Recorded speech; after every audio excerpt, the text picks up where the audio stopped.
Hey everybody, it's Chris, And and Chris, and today's episode we're going to be talking about Grand Admiral Thrawn. He, or as he's originally called, Mithr- Mithranwardo. yeah, I can't say it. What he said. Mithranwardo. Although he was born as Kiburanwardo. Oh yeah, and then he was adopted. Yes. English slash basic is not his given language, as you can guess from those crazy names. Yeah, But if you've been watching The Mandalorian, you might recognize that in Rosario Dawson Ahsoka's episode, she's on the hunt for some mysterious Grand Admiral Thrawn dude. Now tell me, where is your master? Where is Grand Admiral Thrawn? So we are going to talk about who that is and why he's important and what might come into the future of the character. So yeah. Um First things first, Thrawn, which is like I guess the anglicized version of his name, is a Chiss. Blue skin, red eyes, alien looking, very alien. They're from the planet Scylla, whatever it is. Basically, he's from the unknown regions, which are the fuzzy, unexplored areas at the edge of the galaxy. it's where Exegol is. Yeah, yeah, near Exegol and stuff. Not necessarily like related to Exegol, but the same idea. So he is so his species is kind of like a legend or a myth kind of thing to the rest of the galaxy, but they have their whole empire. So they're like a force on their own, The Chiss Ascendancy, right? just ascendancy, which is Ascendancy. a creepy name. But yeah, so Thrawn is a military leader in the Navy of the Chiss Ascendancy, and he's sent on a mission to basically scout out slash spy on the Galactic Republic, eventually the Empire, to see if they could become future allies of the Chiss, which is basically when we meet him. So yeah, although most of his story seems in the current canons is in the period between the prequels and the original trilogy. He shows up as early as the Clone Wars, where we see him on a mission with Anakin and Padme, which is an interesting little side note. You know, he knew Anakin. Yeah. He eventually knows Vader. He's one of the few people that can kind of piece together that they're the same person. Like, Yeah. as far as we know, it's pretty much just the Emperor, obviously, Thrawn, Tarkin, Obi-Wan. and Obi-Wan. And that's basically about it that know that Vader's Tridenti. Oh, and Ahsoka. Mm. Yeah, eventually. Yeah, she finds that out. So they've written several books about Thrawn. All you really need to know from those is that he joins the Empire under the guise of just being a stowaway, like a runaway at first, and then eventually it's revealed that like I'm actually like scouting out for my Chiss buddies, but my job is to like be a good Imperial guy. So you want me? And the Emperor's like, sure. Um, Eventually he becomes a Grand Admiral, which is a fancy title that the Emperor literally makes up for him, which I guess is cool. And he has an Imperial buddy named Eli Vanto, which last we saw of him, he was on a kind of a cultural exchange program. Thrawn's over with the Empire, Vanto's over with the Chiss.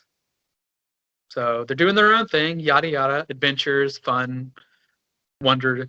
Don't really need to know too many details until he shows up in Star Wars Rebels. Yeah, so he's pulled in by Governor Price on Lothal to help with the rebel uprising, which is the main rebels cast, the Ghost Crew, and he goes through and they have their back and forths, and eventually he ends up building the TIE Defender program. Yeah, that's his big pet project, which is basically TIE fighters with shields that are fancy.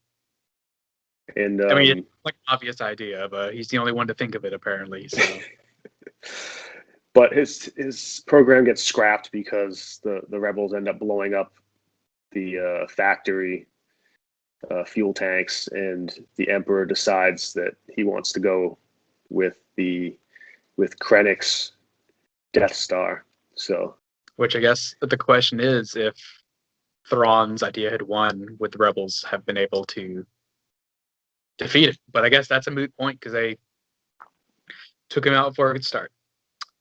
So, Thrawn and the rebels crew have many fun adventures, which eventually end with Thrawn and Ezra, main character of Rebels, or the mainish character, getting lost in hyperspace with a bunch of space whales. So, Hergil. Yeah, we'll just gloss over that a little bit. If you want some more info, go look into Star Wars Rebels. But some space whales take them off in some unknown section of the galaxy. So his character is missing right now. But it seems like maybe he's back in Mandalorian, which is why Ahsoka's looking for him. Ahsoka might be looking for him, might be looking for him and Ezra because she's buddies with him. We don't know the details yet, but we will find out soon. But so that's just like broad strokes his story. Going to more into his character, he's a kind of a cool, calculating, very smart, strategic kind of guy. He's not hot-tempered at all. He's kind of like a military Sherlock Holmes. Yeah, he's like a military Sherlock Holmes. Actually, the actor was actually in the Benedict Cumberbatch Sherlock Holmes. He's voiced by Mads Mikkelsen's brother, which is something Mikkelsen. I forget his name. Lars Mikkelsen, yes. Who, if you remember the episode with the library guy, that has all the blackmail, and Magnus, something like that was his name. I didn't see it. He was in Sherlock. So it's a pretty good comparison. One interesting facet about him, though, is that he uses different cultures' art to analyze their military tactics. Like, for example, he'll look at a piece of art that some culture has done, and he'll see like, oh, they're like not very brave, so if we attack, they might surrender. Well, on the flip side, be like, oh, these people are like going to fight to the last, so like we should figure out some other way to take them down, So yeah, he's good at finding people's weaknesses and exploiting them. We mentioned Eli Vanto as one of his known associates. They went to the Imperial Academy together. Eli Vanto was like an actual cadet, and Thrawn was this like 40-something-year-old man, but since he's an alien, doesn't even know English/basic. He goes in with all the other kids. Yeah, Eli starts out as his interpreter. Yeah. And then they just kind of become friends after a while. And Thrawn also has a bodyguard/assassin known as Rook, Rukh. Oh yeah, he shows up in Rebels. He has a smaller role in Rebels, mostly just like a grunt. But we're going to go into his old Legends stories and where he has a bigger part. So it looks like this Grand Admiral Thrawn is going to be a big part of Ahsoka's live-action TV show. Seems like her main thrust is going to be hunting down Thrawn. So we're going to be seeing more of him in the future, because he was absent basically during the entire original trilogy, but he is alive. Yeah, Presumably. couldn't get away from the space whales. Yeah, these darn space whales. There's a lot of excitement about Thrawn coming back into the canon, because Thrawn was one of the first and biggest characters to show up outside of the movies back in the 90s. I would say he was probably the best character to come out of the expanded universe. Yeah, one of the best. Absolutely. So in 1991, Timothy Zahn wrote a trilogy of books called the Thrawn Trilogy: Heir to the Empire, Dark Force Rising, and The Last Command, which at the time served as kind of an unofficial but kind of official episodes 7, 8, and 9. So they feature Luke, Leia, Lando, Han, Chewie, the whole shebang. Also the introduction of Mara Jade, which eventually becomes Luke's wife. The birth of Han and Leia's twin kids, Jaina and Jason. And yeah. So at this point, we find Grand Admiral Thrawn is introduced as he was off on some faraway mission, which is why you don't see him in the original trilogy, but he was still an active member of the Empire. And he's like, I want my Empire back. Let's do it. So he and his second in command, an Admiral Pelion, who I believe is mentioned in Star Wars Rebels, but we don't really see much of him. But he might come into play with these new Ahsoka stories. Because Pelion, even after the end of Thrawn, Pelion is still a player in these old legends. They're not in the continuity of the new movies of the Disney stuff, but Disney is still drawing from some of this stuff, which is why we're bringing it up.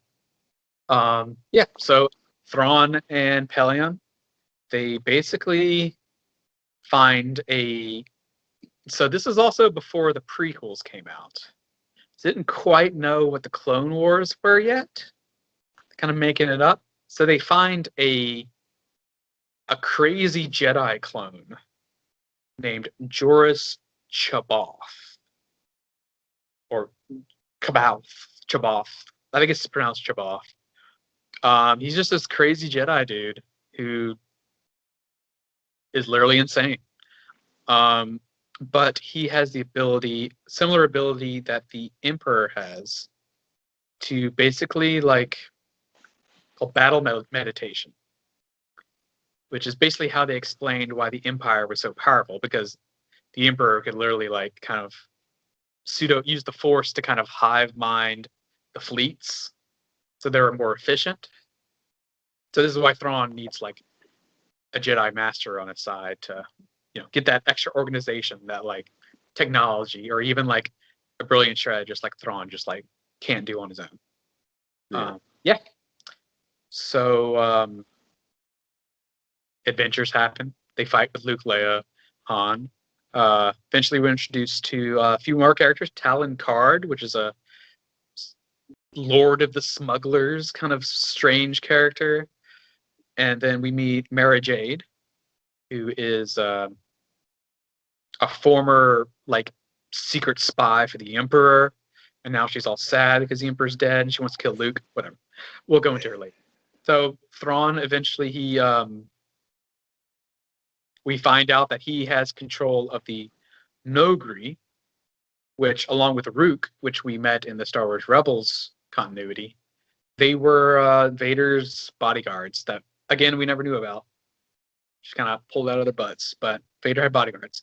Anyway, his plan is to have a big navy and fight the New Republic. And in the first book, he loses.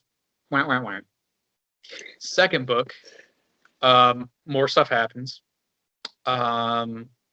We find out, so the crazy clone guy, C'baoth, he wants to train Luke, Leia, and Leia's kids, because she's pregnant with the twins at this point, in the ways of the Force, because he's insane but doesn't know he's insane. So he's like, I'm a master, I gotta have students. Yeah.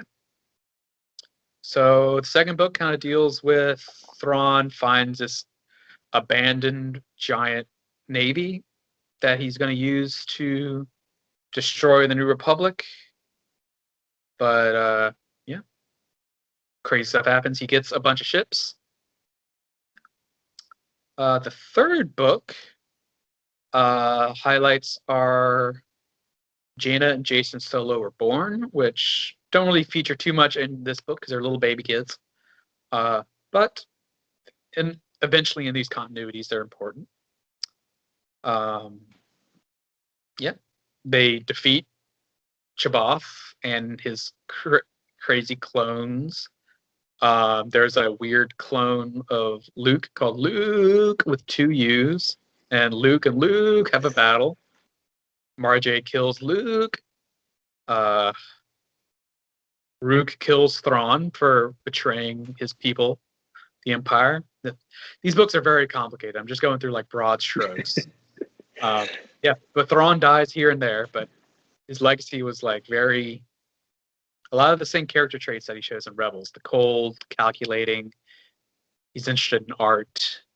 One interesting thing that they go into a bit more in these books than in the newer version of Thrawn is that he's shown to be a good leader.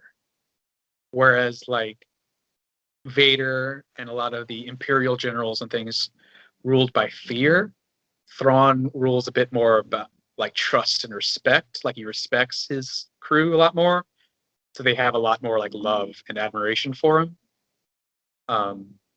Which seems to work better for him than the whole like, do my stuff, I'm gonna force choke you. Yeah. Well, it seemed like he was less of a villain and more of just like a practical military leader. Yeah. That like he's for the bad guys, but he's not a bad guy, is kind of how he's presented, you know? Yeah, it's almost like he could have been for the good guys if that happened to suit him. Yeah. Yeah, but so a lot of people are thinking that the Ahsoka show might revisit some of these themes from the old Thrawn trilogy. So don't be surprised if Luke and Leia and Han show up in some way. That'd be cool. Don't be surprised if Mara Jade shows up.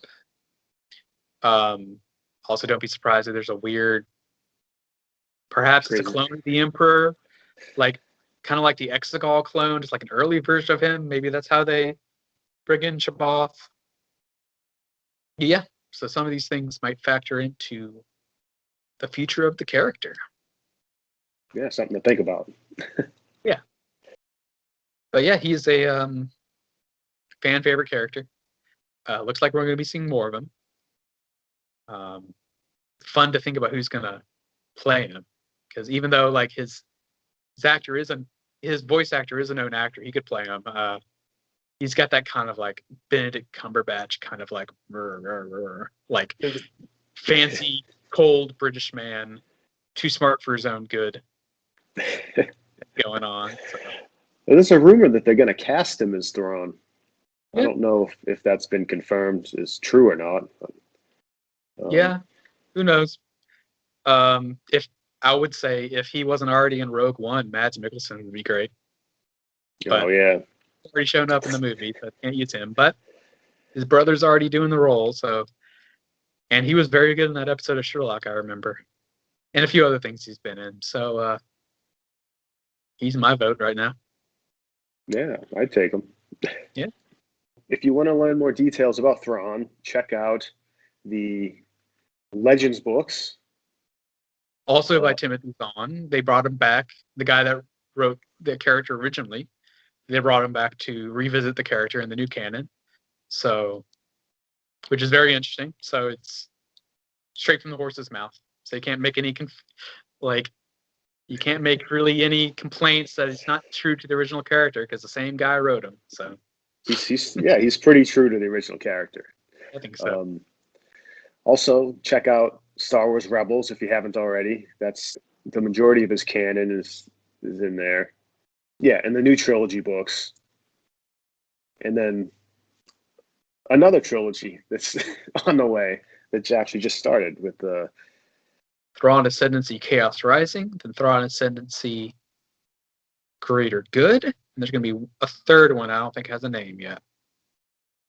All right, so that's it for Thrawn in this Yep. episode. So hopefully A little bit more about the character, or interested enough to check out the TV show or the books yourself.